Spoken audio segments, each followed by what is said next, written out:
Le logo, ou nom complet, logotype. C'est l'élément graphique au centre de toute l'identité visuelle. Il va représenter une société, une entreprise, une activité, une marque ou encore une personne. Il faut prendre conscience de l'importance du logo et du rôle qu'il va jouer, car c'est lui qui va donner toute la direction artistique à l'identité visuelle qui va avec. L'identité visuelle, c'est l'ensemble de toutes les données des codes graphiques. Cela peut être des couleurs, des formes, une police d'écriture, toutes ces données et éléments qui vont graviter autour du logo afin d'obtenir une identité visuelle complète. Dans le cas par exemple d'une marque, je vais pouvoir reconnaître cette marque avec d'autres éléments que son logo. Prenons 3 bandes parallèles. Ai-je besoin de voir le nom de la marque? Ai-je besoin de voir le logo de cette marque? De par ces 3 bandes simples, je vais reconnaître l'ambiance graphique d'Adidas. Ces 3 bandes font partie de l'identité visuelle de la marque Adidas.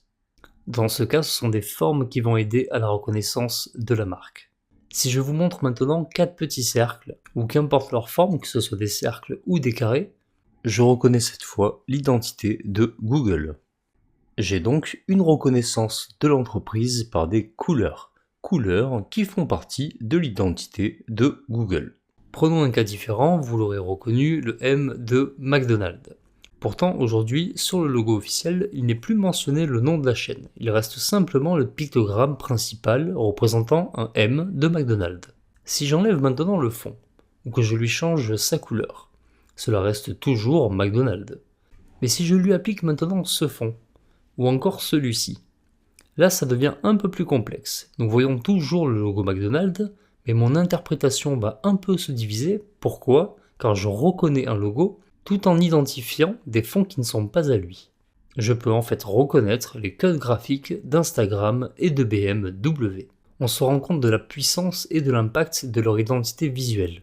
Nous n'avons presque aucune information, pas de pictogramme, pas de nom de société, il y a même le logo de McDonald's posé dessus, et pourtant, nous arrivons à identifier Instagram et BMW. D'où l'importance de tous ces éléments de l'identité visuelle qui vont provenir et graviter autour de l'élément principal le plus important, le logo. C'est la conception et la stratégie du logo qui va donner toute la direction artistique à suivre.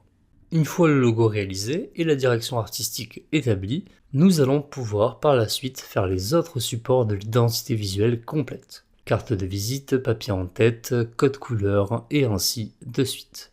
Donc le logo, élément graphique le plus important de l'identité visuelle, représentant une société, une entreprise, une activité, une marque ou une personne.